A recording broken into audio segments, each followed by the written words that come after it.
ادھر دعا کرتا ہے، ادھر اللہ سبحانہ و تعالیٰ سورۃ البقرہ میں اس کا جواب بھی دیتا ہے کہ ھدی للمتقین، کہ یہ کتاب ہدایت ہے متقین کے لیے۔ تو ادھر بندے کا سوال ہے، بندے کی درخواست ہے، بندے کی گزارش ہے، اور ادھر اللہ کی طرف سے بندے کو جواب دیا جاتا ہے۔ اب آئیے ناظرین کرام، حروف مقطعات پہ ذرا تفصیل کے ساتھ ہم بات کرتے ہیں، اس لیے کہ علماء کرام، مفسرین کرام نے جو بھی 1400 سال میں، 1500 سال میں جو اپنی تفاسیر میں لکھا ہے، اس کا ایک جائزہ میں آپ کے سامنے پیش کر دیتا ہوں۔ یہ آپ کے لیے دلچسپی کا باعث بھی ہے اور ایک علم کا ایک ذریعہ بھی ہے کہ آپ دیکھیے کہ اللہ سبحانہ و تعالیٰ نے جیسے اس کائنات میں کوئی چیز بھی فضول پیدا نہیں فرمائی، اضافی پیدا نہیں فرمائی، اسی طرح قرآن مجید کا ہر حرف، ہر لفظ اپنی جگہ پر ضروری ہے، اور جہاں جو موجود ہے جب انسان پڑھتا ہے، تلاوت کرتا ہے،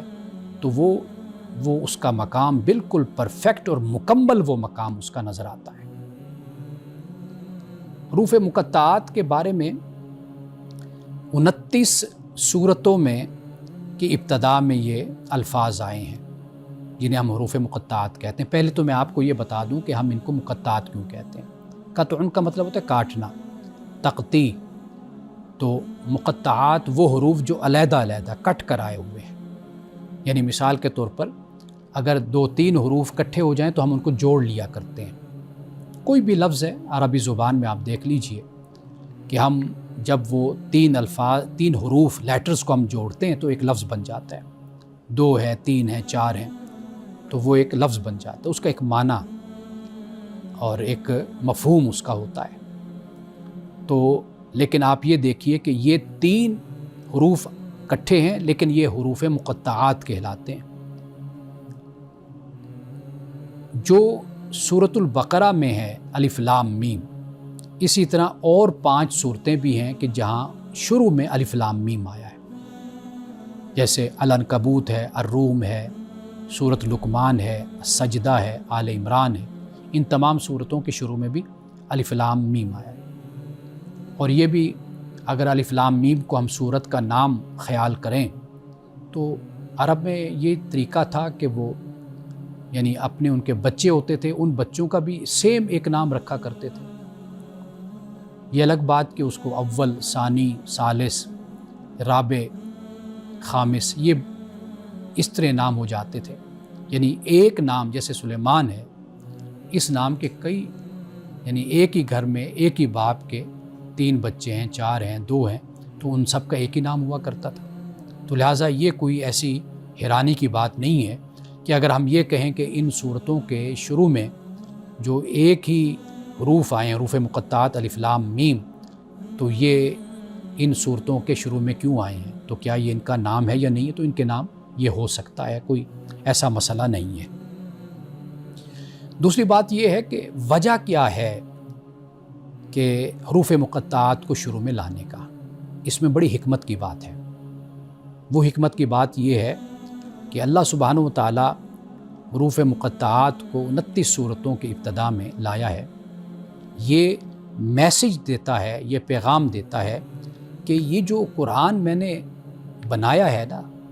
یہ جو قرآن میں نے نازل کیا ہے، یہ انہی حروف سے بنا ہوا ہے، جیسے الف لام میم ہے، جیسے ہا میم ہے، جیسے عین سین قاف ہے، کاف ہا یا عین صاد ہے، اسی طرح کے حروف ہی ہیں یہ۔ کیوں؟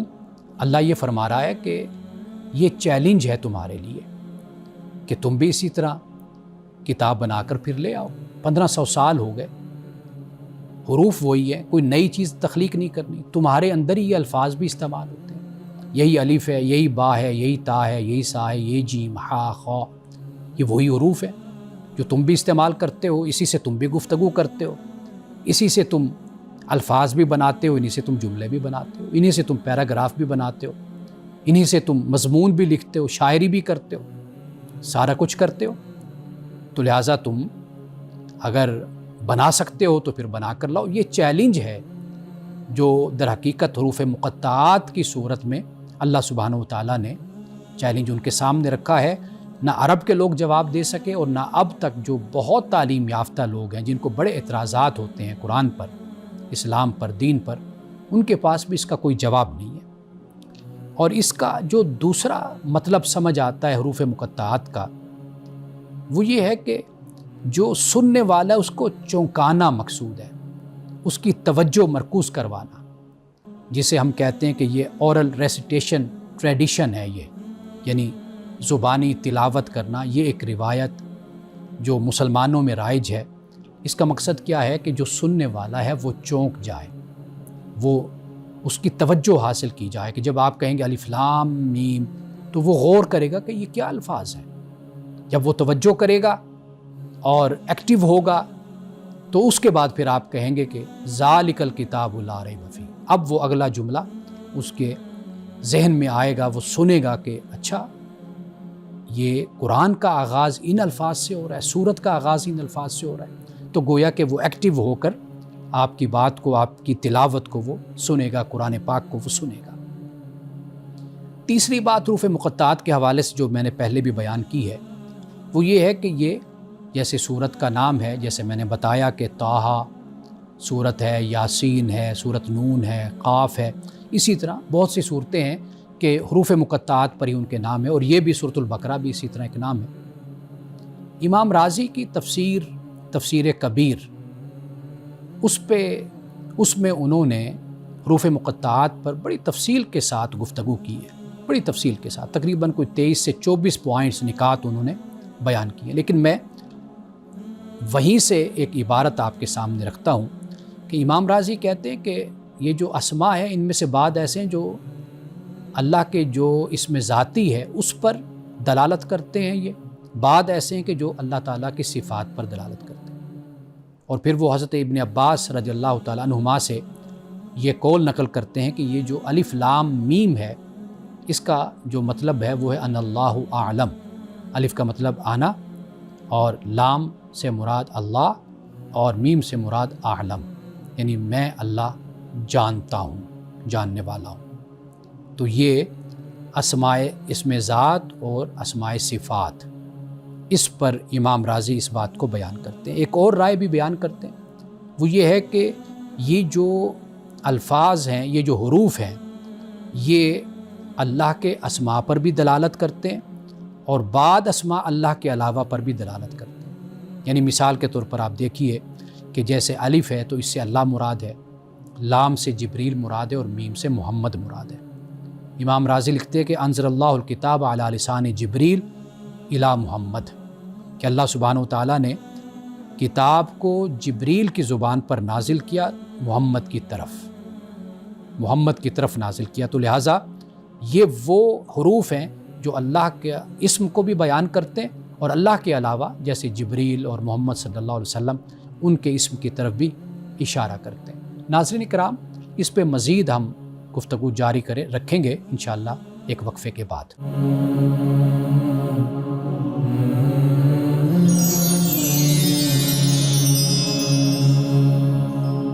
ایک مرتبہ پھر آپ کی خدمت میں حاضر ہیں، اور ہماری گفتگو کا موضوع ہے حروف مقطعات۔ آج ذرا ہم تفصیل کے ساتھ حروف مقطعات پہ بات کر رہے ہیں، اس لیے کہ جزوی طور پر تو ہمیشہ بات ہوتی رہتی ہے اس پر، اور آپ علماء کرام سے بھی سنتے رہتے ہیں، لیکن میں نے چاہا کہ ذرا تفصیل کے ساتھ میں اس پہ گفتگو کروں، جو مختلف آراء ہیں اور مختلف جو تحقیقات ہیں وہ میں آپ کے سامنے رکھوں، تاکہ ایک پورا تصور آپ پر واضح ہو جائے کہ حروف مقطعات کیا ہیں۔ اب اس کے بعد ہم دیکھتے ہیں کہ امام رازی کی تفسیر سے جو میں نے ایک حوالہ آپ کے سامنے رکھا، اب قتادہ کا یہ کہنا ہے، حضرت قتادہ کا، وہ کہتے ہیں کہ ہیا اسماء للقرآن کالفرقان والذکر، کہ یہ قرآن کے ناموں میں سے ایک نام ہے، الف لام میم، یعنی جتنے بھی یہ حروف مقطعات ہیں گویا کہ یہ قرآن کے نام ہیں۔ یہ ان کا نقطہ نظر ہے، انہوں نے اس کو بیان کیا ہے۔ اور یہ بھی کہا جاتا ہے کہ الف لام میم یہ مخفف ہے، یعنی اس کو جسے ایبریویشن ہم کہتے ہیں، یا شارٹ ہینڈ جیسے کہا جاتا ہے، یہ وہ انداز ہے اور یہ بھی عرب میں رائج تھا۔ اس کا ایک حوالہ مفسرین اکرام نے بیان کیا ہے، وہ یہ کہ قلنا لہا، ہم نے اسے کہا،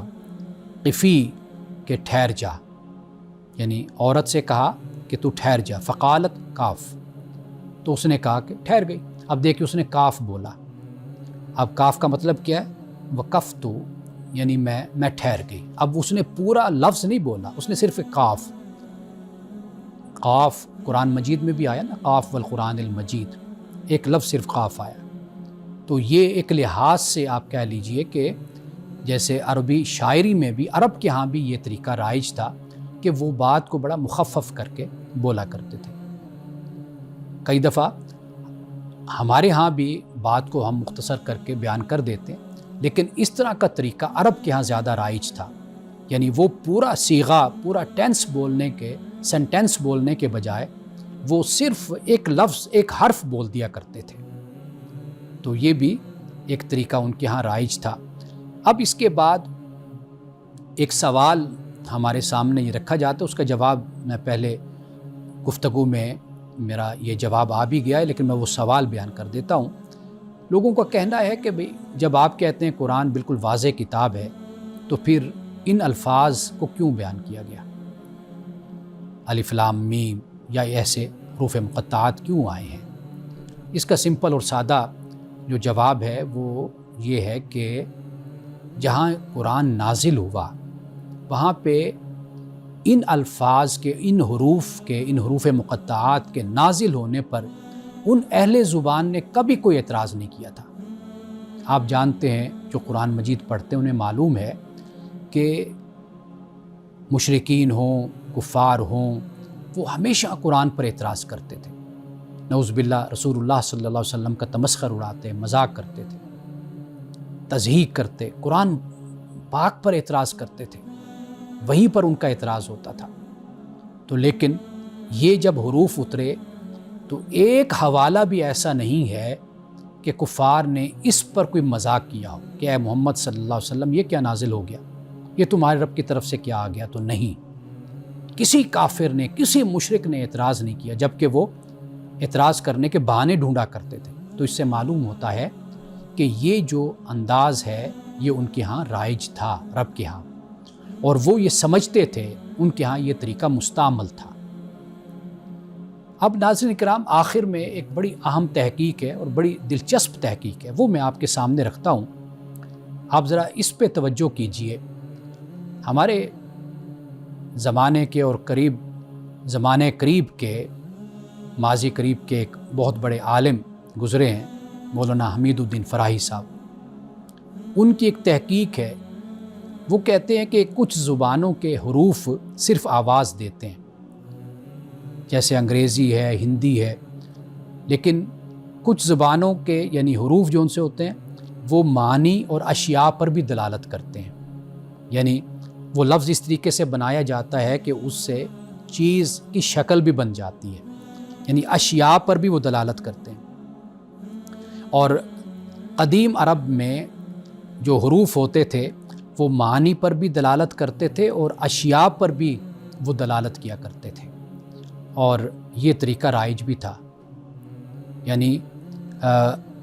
لفظ کی جو حیت ہوتی ہے حرف کی یا اس کی جو صورت ہے وہ اس انداز سے ہوتی تھی کہ اس سے ایک شے کے لیے وہ تعارف بن جاتا تھا، وہ حرف اس سے وہ شے بن جاتی تھی۔ یعنی مثال کے طور پر وہ اس بات کا حوالہ دیتے ہیں کہ جیسے عربی میں ہم بے لکھتے ہیں، جسے ہم عربی میں با کہتے ہیں، اردو میں بے کہہ دیتے ہیں۔ اب یہ اس انداز سے لکھا جاتا ہے چونکہ عبرانی زبان میں، عربی عبرانی سے آئی، تو لہٰذا وہ جو بے ہم لکھتے ہیں اس کا جو لکھنے کا انداز ہے وہ بالکل ایسے ہے کہ جیسے گھر ہوتا ہے، اور عبرانی میں بیت گھر کو بھی کہا جاتا ہے۔ تو گویا کہ وہ جو لفظ لکھا گیا، حرف لکھا گیا، اس کی دلالت ہو گئی گھر پر، یعنی گھر کے انداز میں وہ حرف لکھا گیا۔ اسی طرح آپ دیکھیے کہ جیم ہے تو یہ جمل اونٹ، یعنی اونٹ کی طرز پر اس کی جو حیت بنتی ہے، اس کی جو شکل بنتی ہے، تو پہلے زمانے میں جو جیم لکھی جاتی تھی وہ جمل چونکہ اونٹ کو کہتے ہیں تو لہٰذا اس کی حیت پر، اونٹ کی شکل پر جیم کو بنایا جاتا تھا۔ اسی طرح تو ہے جسے ہم توئیں کہتے ہیں اردو میں، یہ جو تو ہے تو یہ اس کو سانپ کے معنی میں ہی آتا تھا، یعنی اس کی شکل آپ کہہ لیجئے کہ یہ اس انداز کی تو لکھتے تھے کہ جو سانپ کی شکل ہوتی تھی۔ اور آپ اگر قرآن مجید میں جو صورتیں جہاں پہ حضرت موسیٰ علیہ السلام کے عصا کا ذکر ہے کہ وہ سانپ بن گیا تھا، آپ ان صورتوں کو دیکھیں تو ان میں سے اکثر صورتوں کے شروع میں تو ہے، یعنی مثال کے طور پر طٰہٰ ہے، توسین ہے، توسیم ہے، توسیم میم ہے۔ یہ صورتیں جہاں پہ حضرت موسیٰ علیہ السلام کے عصا اور اژدہا اور سانپ کا ذکر ہے، ان صورتوں کا آغاز تو کے ساتھ ہوتا ہے۔ تو لہٰذا علامہ حمید الدین فرائی رحمۃ اللہ علیہ وہ اس بات کو بیان کرتے ہیں کہ اس پر بھی ہمیں توجہ کرنی چاہیے، دیکھنا چاہیے۔ یہ بھی ایک تحقیق کا موضوع ہے کہ یہ جو حروف مقطعات ہیں، اچھا اسی طرح وہ بیان کرتے ہیں کہ یہ جو الف لام میم کا جو حرف ہے، یہ الف گائے کا معنی اس وقت بتاتا تھا اور گائے ہی کی صورت پر اس کو لکھا جاتا تھا الف کو، اور یہ ان کی تحقیق ہے۔ تو وہ حروف مقطعات کو اس انداز سے دیکھتے ہیں کہ آنے والے محققین، علماء، مفسرین اس پہلو پر بھی توجہ کریں، اس لیے کہ جیسے مثال کے طور پر چائنا کی زبان ہے، یعنی چین کی زبان، اس کا جو انداز ہے، طریقہ ہے، وہ بھی اسی طرح کا ہے کہ ان کے جو حروف ہیں صرف معانی پر دلالت نہیں کرتے، وہ اشیاء کی حیت پر اور ان کی شکل پر بھی دلالت کرتے ہیں۔ دنیا میں بہت سے ایسی زبانیں، تو لہٰذا اگر ہم عربی کی تاریخ میں جائیں، قدیم تاریخ میں جائیں اور عبرانی زبان کو، ہبرو جس کو کہا جاتا ہے، اس زبان کا ہم مطالعہ کریں تو ان کا آغاز اور ان کا طریقہ کار ایسا ہی تھا کہ وہ جو بھی حرف یا جو بھی لفظ بنتا تھا وہ کسی نہ کسی شے کی شکل پر، اس کی حیت پر اور اس کے وجود پر دلالت کیا کرتا تھا۔ تو علامہ حمید الدین فراہی نے یہ بھی ایک تحقیق کا دروازہ کھولا ہے کہ اگر آپ حروف مقطعات جو قرآن مجید میں ہیں، اگر آپ مزید ان پر تحقیق کریں اور انسانی تاریخ میں جا کر، زبانوں میں جا کر، حروف کی تاریخ میں جا کر، اور ان کا جو رسم الخط ہے، جو ان کی کتابت ہے، اس کی تاریخ میں جا کر اگر آپ اس کا جائزہ لیں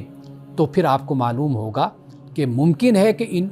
الفاظ کو، ان حروف کو جو بنایا اور لکھا گیا قرآن پاک کے شروع میں، تو یہ اسی لیے ہو کہ اس سے اشارہ ہو ان واقعات کی طرف کہ جو اس صورت میں بیان کیے جا رہے ہیں۔ یعنی مثال کے طور پر الف لام میم ہے، اگر الف کا انداز پہلے لکھنے کا گائے کی طرح تھا تو واضح بات ہے کہ سورۃ البقرہ میں گائے کے واقعے کا بیان ہے، تو اس لیے یہاں جو حروف مقطعات آئے ہیں وہ الف لام میم آئے ہیں۔ ناظرین کرام، یہ ایک نئی تحقیق ہے جو ہمارے سامنے آتی ہے۔ اب تک جو میں نے گفتگو کی، یہ میں نے تقریباً 1500 سال یعنی حضرت ابن عباس سے میں نے اپنی بات کو شروع کیا، اور آج کے زمانے تک میں حروف مقطعات پر جو تحقیق ہوئی، جو مفسرین کرام کے اقوال ہیں، جو ان کی تحقیقات ہیں،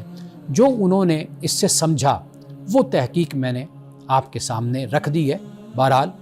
اللہ سبحانہ وتعالیٰ نے جو حرف اور جو لفظ قرآن پاک میں بیان کر دیا، جو نازل ہو گیا، اس لفظ کی اپنی مقصدیت ہے، اس کی اپنی غرض ہے اور اس کی اپنی اہمیت ہے۔ انہی الفاظ پہ ہم ایک وقفہ لیتے ہیں، وقفے کے بعد دوبارہ حاضر ہوتے ہیں۔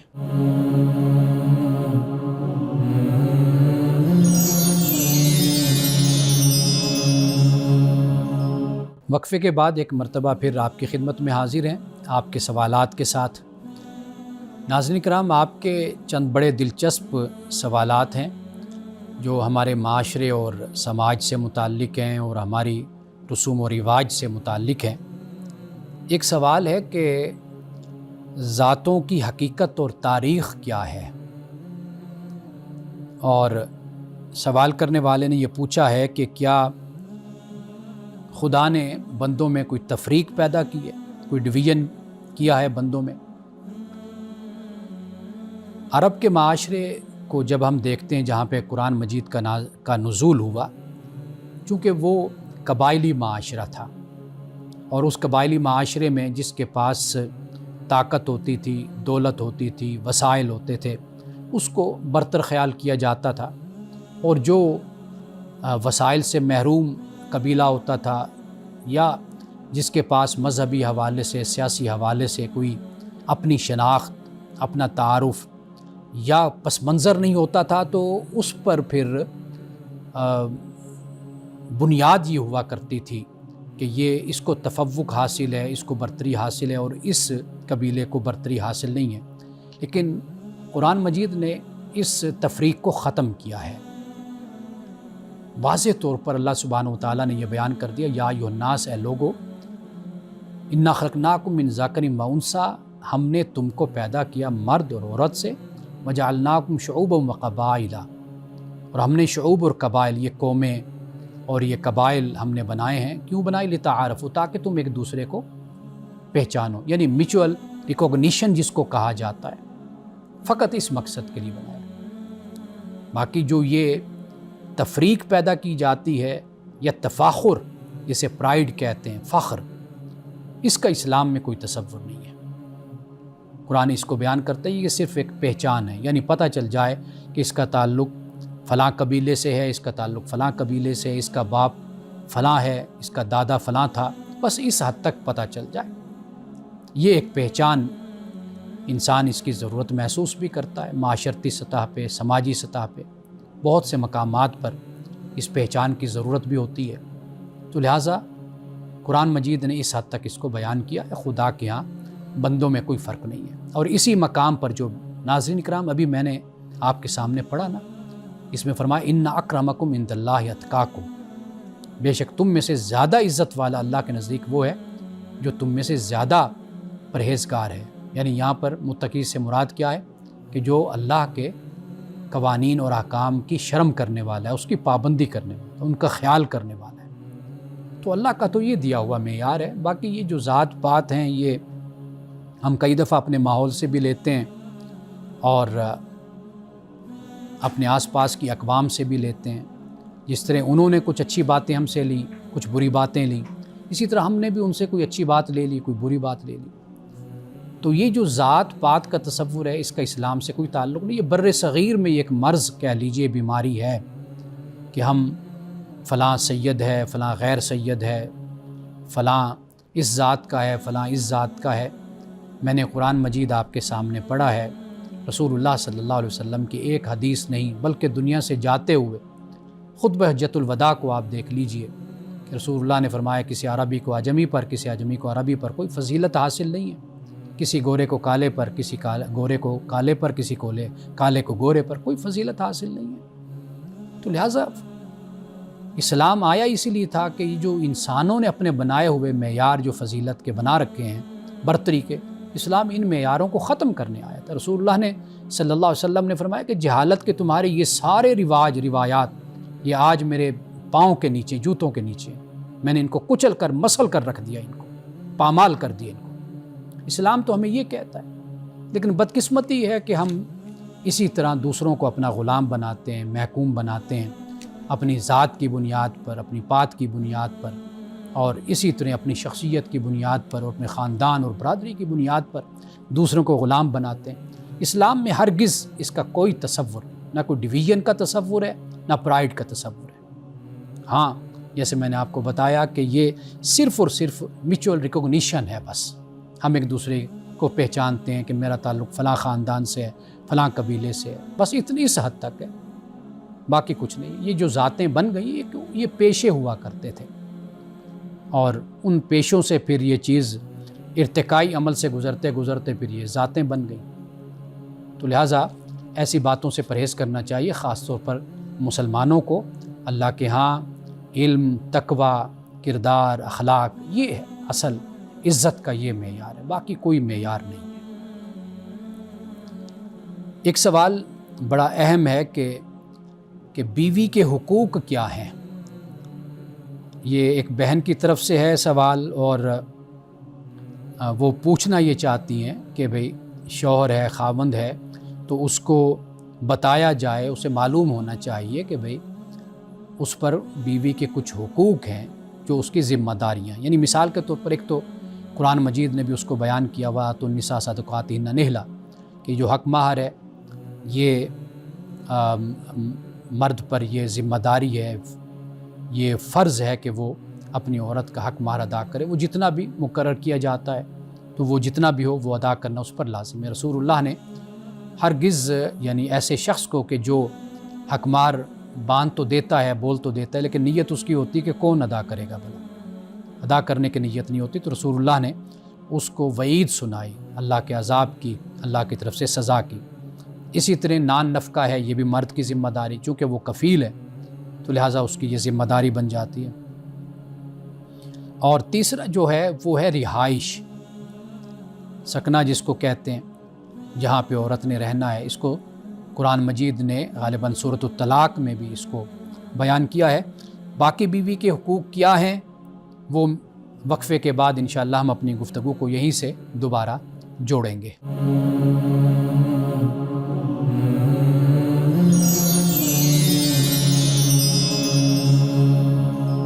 جی، ہم بات کر رہے تھے بیوی کے حقوق کے حوالے سے۔ پہلا حق میں نے بیان کیا مہر ہے، قرآن پاک نے اس کو بیان کیا۔ نفقہ ہے، نان نفقہ جس کو کہا جاتا ہے، رہائش ہے، اور پھر محبت اور عزت، اس لیے کہ نان نفقہ مل جائے، کئی لوگ رہائش بھی دے دیتے ہیں، حق مہر بھی دے دیتے ہیں، کیونکہ پیسہ فراواں ان کے پاس ہوتا ہے، لیکن بیوی کو عزت نہیں دیتے۔ اس کی بھی عزت نفس ہوتی ہے، اس کا خیال رکھنا یہ بھی لازم ہوتا ہے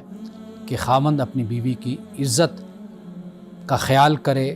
اس سے محبت کرے، یعنی یہ جذباتی حقوق آپ کہہ سکتے ہیں بیوی کے۔ اسی طرح عدل ہے، مساوات ہے۔ مثال کے طور پر ایک شخص ہے جس کی 2 بیویاں ہیں، 3 ہیں، تو واضح بات ہے کہ اس بات کی تعلیم ہے کہ عدل کرے۔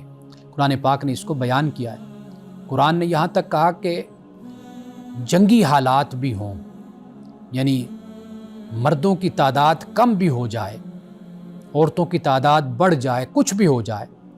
تو فرمایا کہ عدل پر کبھی بھی کمپرومائز نہیں کیا جا سکتا۔ پھر ایک ہی بیوی، اگر تمہیں اس بات کا ڈر ہے کہ تم عدل نہیں کر پاؤ گے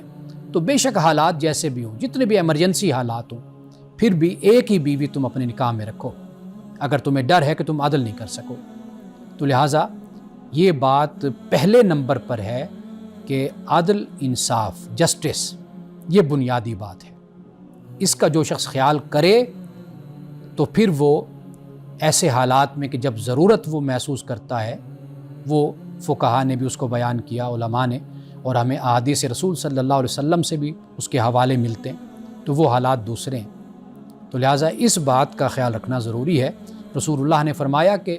جس شخص کی 2 بیویاں اور وہ ان میں ناانصافی کرتا ہے، تو آپ نے فرمایا کہ وہ جب اللہ کے پاس قیامت کے دن آئے گا، اس کی جو ایک سائیڈ ہوگی، ایک پہلو ہوگا، وہ مفلوج زدہ ہوگا، مفلوج ہوگا یعنی فالج زدہ ہوگا، اس پر فالج ہوگا۔ تو لہٰذا حق بنیادی بات ہے، یہ پیش نظر رکھنا چاہیے۔ اور اسی طرح بد زبانی اور ظلم، یہ رویہ بھی اختیار بیوی کے ساتھ نہیں کرنا چاہیے۔ اس کا حق ہے کہ اس کے ساتھ ظلم نہ ہو اور اس کے ساتھ بد زبانی بھی نہ کی جائے۔ اور بیوی کے جذبات کا خیال رکھنا، یعنی وہ جذبات مختلف یعنی پہلوؤں سے ہو سکتے ہیں۔ ایک انسان کی اپنی عزت ہے، ایک انسان کی اپنی خواہش بھی ہے، ان کے جذبات ہیں، اور یہ ان کا خیال کرنا یہ بھی خاوند پر لازم اور ضروری ہے۔ آخری اس حوالے سے کہ جو دین کی تعلیم ہے، یہ بھی مرد پر عورت کا حق ہوتا ہے کہ وہ اپنی بیوی کو دین کی سمجھ بوجھ، اس کے بارے میں شعور، وہ ضرور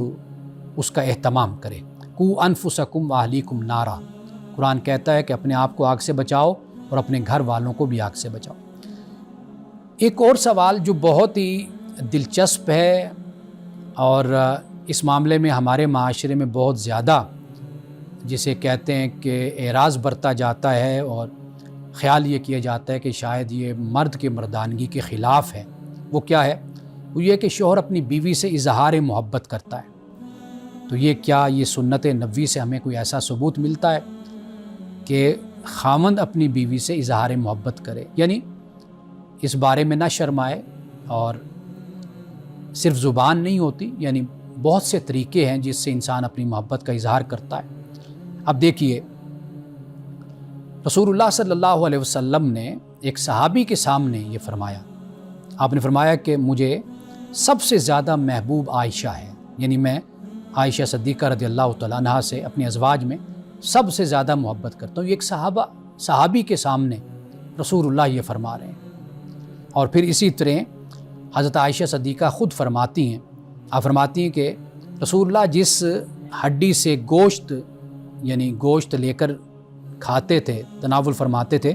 میں اسی جگہ سے میں کھاتی تھی جہاں رسول اللہ اپنے ہونٹ لب مبارک رکھ کر پانی پیتے، میں وہیں سے پانی پیتی۔ بلکہ حدیث میں یہ بھی آتا ہے کہ جس گلاس سے اور جس جگہ سے گلاس کی حضرت عائشہ پانی پیتی، اسی جگہ پر رسول اللہ صلی اللہ علیہ وسلم اسی مقام سے رسول اللہ بھی پانی پیا کرتے تھے۔ تو گویا کہ جو محبت ہوتی ہے یہ صرف یہ نہیں ہوتی کہ انسان آئی لو یو بول دیتا ہے کہ میں آپ سے محبت کرتا ہوں، تو محبت کے بڑے انداز ہوتے ہیں۔ جیسے انسان گفٹ کرتا ہے، اور جیسے برتھ ڈے کے موقع پر گفٹ کر دیا، یا ویسے انسان پھول گھر لے کر جاتا ہے، تو یہ بھی محبت کا اظہار ہوتا ہے۔ حضرت عائشہ صدیقہ رضی اللہ تعالیٰ عنہا ہی بیان کرتی ہیں کہ رسول اللہ کے ساتھ دوڑ لگائی میں نے، جب میں پہلی دوڑ لگائی تو میں جیت گئی، رسول اللہ پیچھے رہ گئے۔ جب دوسری مرتبہ چند سالوں کے بعد یا مہینوں کے بعد آپ کہہ لیجئے کہ دوڑ لگائی، تو پھر رسول اللہ آگے نکل گئے، میں پیچھے رہ گئی۔ تو رسول اللہ نے مسکرا کر مذاق کرتے ہوئے مجھ سے فرمایا، آپ نے فرمایا کہ عائشہ یہ اس شکست کا بدلہ ہے، یعنی جو پہلی مرتبہ تم جیتی تھی میں پیچھے رہ گیا تھا، اب میں جیت گیا اور تم پیچھے رہ گئی ہو، تو لہٰذا یہ اس شکست کا بدلہ ہے۔ تو محبت کا اظہار، اس کی کوئی ممانعت نہیں ہے۔ تو یہ جو اظہار محبت ہے یہ اور کس سے کرنا ہے؟ بیوی سے ہی تو کرنا ہوتا ہے، وہیں پر ہی تو ساری محبتیں اور ساری الفتیں اور ساری چاہتیں وہیں پر ہی تو ہوتی ہیں، جو دین بھی بتاتا ہے، ہمیں شریعت بھی بتاتی ہے۔ تو لہٰذا ان معاملات میں ہمیں شرمانا نہیں چاہیے۔